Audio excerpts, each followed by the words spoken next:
ইরানের অর্থনৈতিক প্রাণকেন্দ্র বা হার্ট যে খার্গ দ্বীপ, সেই খার্গ দ্বীপে যে মিলিটারি ইনস্টলেশন ছিল, আমেরিকা তো গত একদিন আগে সেগুলো তো ধ্বংস করে ফেলছে। যদিও ওখানে তেলের যে ডিপোগুলো আছে সেগুলো কিন্তু সেগুলো ধ্বংস করেনি, কারণ সেগুলো ধ্বংস করলে আবার ওই পারস্য উপসাগরে বিপুল পরিমাণে তেল ছড়িয়ে যাবে, পরিবেশ দূষণ হবে এই জন্যে। এবং এছাড়াও বস্তুত এই আমেরিকা চাচ্ছে না যে এই এখানকার তেলের যে পরিশোধনাগারটা আছে সেগুলো ধ্বংস হোক, বাট তারপরও খার্গ দ্বীপে ব্যাপক আক্রমণ চালিয়ে ওখানকার ইরানি যে মিলিটারি আছে তাদের ধ্বংস করছে, বেজ আর কি। তো এর পরিপ্রেক্ষিতে ইরান কিন্তু হুমকি দিয়েছে, কি হুমকি দিয়েছে, যে অবিলম্বে আবুধাবি ও দুবাইয়ের বন্দর এলাকা খালি করার আহ্বান। অর্থাৎ ওই অঞ্চলে যারা নাকি চাকরি বাকরি করে, কাম কাজ করে, এবং সেগুলো তো অধিকাংশই বিদেশি, তার মধ্যে একটা বড় অংশ আছে কিন্তু বাংলাদেশের। তো এখন ইরান বলছে যে ওদেরকে ওখান থেকে সরে যেতে বলো, কারণ আমি করব এই দুবাইয়ের এই তেল ক্ষেত্রের উপরে, এই শোধনাগারের উপরে আমি হামলা চালাবো। এখন ইরানের তেল শোধনাগারে হামলা চালাইলে বা তাদের তেল, বিশেষ করে যে কিছুদিন আগে যে ইরানের ভিতরে যে তেলের যে ডিপোগুলো আক্রমণ করেছিল, তাই না?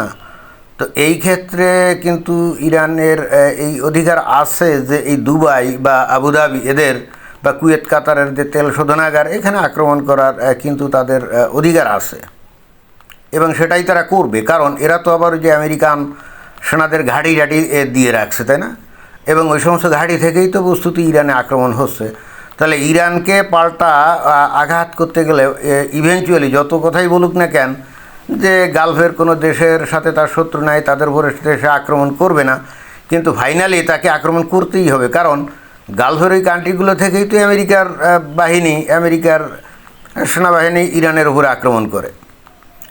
তো অতঃপর ইরান কিন্তু এই যে এই আবুধাবি ও দুবাইয়ের বন্দর এলাকা খালি করার আহ্বান জানিয়েছে। এবং অলরেডি আমি শুনছি দুবাইয়ের যে তেল শোধনাগারের যে কেন্দ্রটা, সেখানে অলরেডি আক্রমণ করে ফেলছে, এবং সেটা অলরেডি কিন্তু বন্ধ হয়ে গেছে, এখন এই ঘটনায় আমার প্রতিক্রিয়া কি? দেখেন, যুদ্ধ তো একটা বেঁধে গেছেই, তাই না? এটা তো আর আমরা কোনোভাবে থামাতেও পারি নাই, আর আমরা ইচ্ছা করলে থামাতে পারতামও না। ইভেনচুয়ালি যুদ্ধ বেঁধে গেছে। ইরান আমেরিকার কথা শোনে নাই। আমেরিকা পৃথিবীর একমাত্র প্রবল পরাক্রান্ত পরাশক্তি, তার কথা এই যে ইরান যখন শোনে নাই, এবং একই সঙ্গে প্রতিনিয়ত আমেরিকাকে চ্যালেঞ্জ করে, এবং আমেরিকার বন্ধু রাষ্ট্র ইসরায়েলকে দুনিয়ার মানচিত্র থেকে ধ্বংস করে দেওয়ার হুমকি ধামকি দেয়, তাই না? ফলে এখানে যুদ্ধ কিন্তু অবশ্যম্ভাবী ছিল। অনেক দিন ধরে নানা কায়দায় নানাভাবে হয়তো যুদ্ধটাকে প্রলম্বিত করা গেছে, but eventually this war will occur, এবং সেটা অলরেডি ঘটেও গেছে, এটা তো আমরা দেখতে পাচ্ছি, তাই না? তো এখন আমার প্রতিক্রিয়া কি জানেন? আমার প্রতিক্রিয়া হচ্ছে, ইরান যে এই যে বিভিন্ন আরব দেশের উপরে মিসাইল মারছে না, ড্রোন মারছে না ওদের তেল ক্ষেত্রের উপরে, হ্যাঁ, এই জায়গায় ড্রোন মারলে বা মিসাইল মারলে পৃথিবীর একটা বিরাট দেশের অর্থনৈতিক একটা ক্ষতি হবে, এতে কিন্তু কোনো সন্দেহ নেই, কারণ এখান থেকে তো তারা তেল নেয়। কিন্তু ইভেনচুয়ালি এটা কিন্তু এই আরব দেশগুলোর জন্য একটা কঠিন শিক্ষাও বটে। কেন জানেন? আমি ধরুন যে বাংলাদেশের মানুষ, রাইট?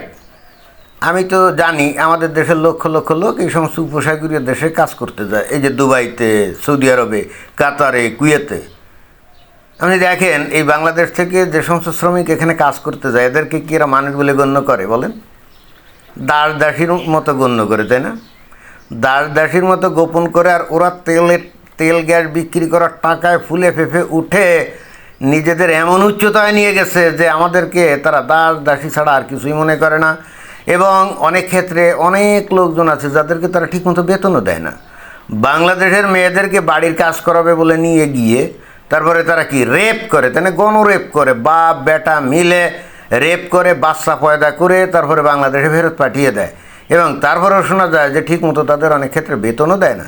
এত বড় অমানুষ এবং অসভ্য বর্বর হলো এই আরবের লোকগুলা। দুঃখের সঙ্গে বলতে হচ্ছে, সেই আরবের সংস্কৃতি, অর্থাৎ যেটা নাকি আসলে ইসলাম, সেটাই এবার বাংলাদেশ গ্রহণ করে ফেলছে। অর্থাৎ ওরা যতই বর্বরতা দেখাক, যতই অসভ্যতা দেখাক, বাংলাদেশের মানুষ আবার তাদেরকেই প্রভু হিসেবে গণ্য করে। দ্যাট মিনস বাংলাদেশের মানুষ কী ধরনের গোলচক্করে পড়ে গেছে এবার বুঝতে পারছেন? এর জন্য অবশ্য হিন্দুরাও দায়ী, কারণ আজকে থেকে কয়েক শত বছর আগে হিন্দুরা বর্ণবাদী প্রথার কারণে যেভাবে নিজেদের মধ্যেই মানুষদেরকে ঘৃণা করতো, যে নিজ সম্প্রদায়ের প্রতি ঘৃণা করতো, তাই না? তো এর দ্বারা অত্যাচারিত, নিষ্পেষিত, অপমানিত হয়ে যখন মুসলিম আক্রমণকারীরা এই অঞ্চলে ঢোকে, তখন এরা দলে দলে ইসলাম গ্রহণ করে। এবং যখন এরা ইসলাম গ্রহণ করে তখন এরা জানতোই না যে ইসলাম আসলে কী জিনিস। ইসলাম যে আসলে একটা ওই অসভ্য বর্বর যে আরব, তাদের যে একটা কালচার, যে কালচার কোনোভাবেই এই ভারতীয় উপমহাদেশে চলে না। ঘটনাচক্রে এই সুজলা সুফলা শস্য শ্যামলা এই দেশের মানুষগুলা তারা ওই কালচার গ্রহণ করে ফেলছে। যতদিন দেখেন যে এই কালচারটা মানুষ জানতো না, এখন তো আমরা জানছি যেটা আরব কালচার ছাড়া আর কিছুই না। আরব একটা অ্যাগ্রেসিভ কালচার, যেটা নাকি পলিটিক্যালি অ্যান্ড রিলিজিয়াসলি মোটিভেটেড, তাই তো এটাই। তো এখন আরবের লোকজনরা কিন্তু সেই আগের মতোই রয়ে গেছে, কারণ তারা তো রাজাধিরাজ, তাদের মাটির নিচে তেল, গ্যাস, তাই না, এগুলো বিক্রি করে আস্তে আস্তে এবার রাজাধিরাজ হয়ে গেছে। এবং ইসলামে যদিও ওদের ওই অঞ্চলেই তো ইসলামের আবির্ভাব, তাই না, আবার ওরাই ওদের ইসলামের মধ্যে লিখছে কি মুসলিম ভাই ভাই, কিন্তু বাংলাদেশের মুসলমানদেরকে কি ওরা কখনোই ভাই ভাই হিসেবে গণ্য করে। তারপরে মনে করেন যে পাকিস্তানের লোকজন এই যে যায়, এই সমস্ত দেশে যায়, যে একটু ভিক্ষা টিক্ষা করে, অভাব, তো ভিক্ষা করে কী জন্য? ওদের অঢেল টাকা পয়সা, তো ওখান থেকে কিছু ছিটে ফোটা ভিক্ষা দিলে সমস্যাটা কি? কিন্তু দেখেন সৌদি আরব, কুয়েত, কাতার, এরা ওদের লাথি দিয়ে বের করে দিয়েছে। যদিও অবশ্য পাকিস্তানিদের লজ্জা শরম নাই, কারণ তারাও আসলে ওই অসভ্য বর্বর আরব কালচারের শিকার, কিন্তু তারাও এই পাকিস্তান, বাংলাদেশ, ভারতের একটা বেশ উল্লেখযোগ্য সংখ্যক মানুষ, যেহেতু এরা ইসলাম পড়ে না, ইসলামের ইতিহাস জানে না, ইসলামের ভিতরে কী আছে আসলে এগুলো জানেই না। এরা ইসলাম বলতে মনে করে যে নামাজ, রোজা, হজ, জাকাত, আল্লাহরে ডাকা, এই। আর হুজুরদের বয়ানে উদ্বুদ্ধ হয়ে তারা আত্মঘাতী হামলা করে অনেক ক্ষেত্রে, যে এতে করে মরে গেলে শহীদ হয়ে সোজা বেহেশতে গিয়ে 72 হুর পাবে, যাদের সাথে যৌনগেলি করবে, তাই না? আমার তো মনে হয় যে এই একটা পয়েন্টই এনাফ বোঝার জন্যে যে ইসলাম জিনিসটা হলে কি। আরে ভাই, মরার পরে 72 হুর পাওয়া যাবে, এগুলা কি? এগুলা আপনি কল্পনারও তো একটা সীমা আছে, তাই না?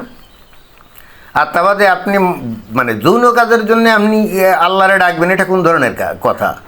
বেসিক্যালি তাই না? আপনি মরে গেলে যদি আপনাকে 72 হুরের সাথে যৌন সঙ্গমের লোভ দেখানো হয়, পুরস্কার দেখানো হয়, তাহলে আপনি আল্লাহরে ডাকবেন কি খালি যৌন কাজের জন্য নাকি? কি বিষয়টা কি?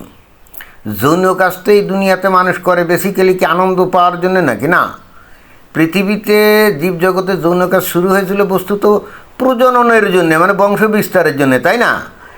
একটা পর্যায়ে এই মানুষ এই যৌন কাজকে আনন্দজনক একটা ঘটনা হিসেবে তারা আবিষ্কার করে বলে পরবর্তীতে এই কাজটা করে। বাট আপনি দেখেন না, জীবজগতে যৌন কাজের সূত্র তো আনন্দ করার জন্য হয়নি, এটা হয়েছে বংশ বিস্তারের জন্য, রাইট?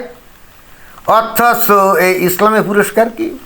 আপনি আত্মঘাতী হামলা চালালে আপনি শহীদ হয়ে সোজা বেহেশতে যাবেন। অসংখ্য 72 বা তার থেকে বেশি সংখ্যক কুমারী নারীর সাথে আপনি যৌন সংগ্রাম করবেন, তাহলে আলটিমেটলি কনক্লুশন কি?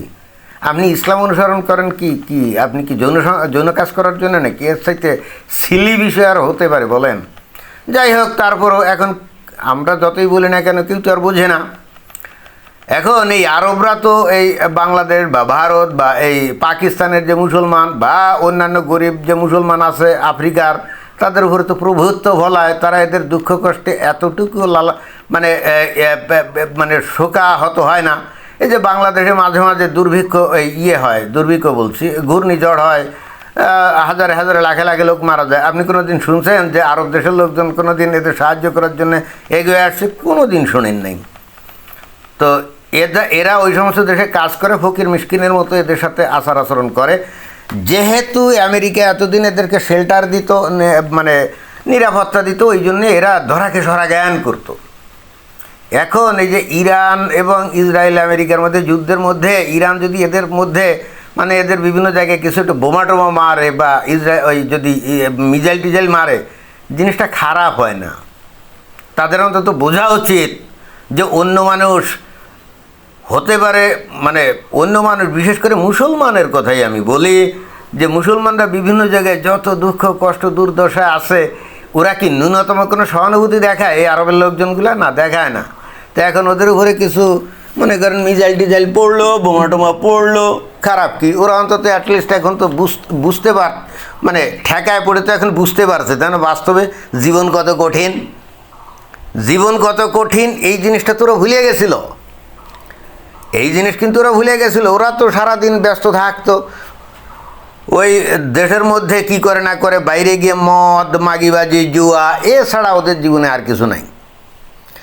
এবং এই বাংলাদেশ সহ পৃথিবীর অন্যান্য গরিব মুসলমান দেশের মুসলমানরা কত দুঃখ কষ্টে আছে তা কিন্তু তাদের হৃদয় রেখাপাত করতো না। উল্টে এদেরকে দাস হিসাবে ওদের দেশে কাজ করাইতো, তাই না?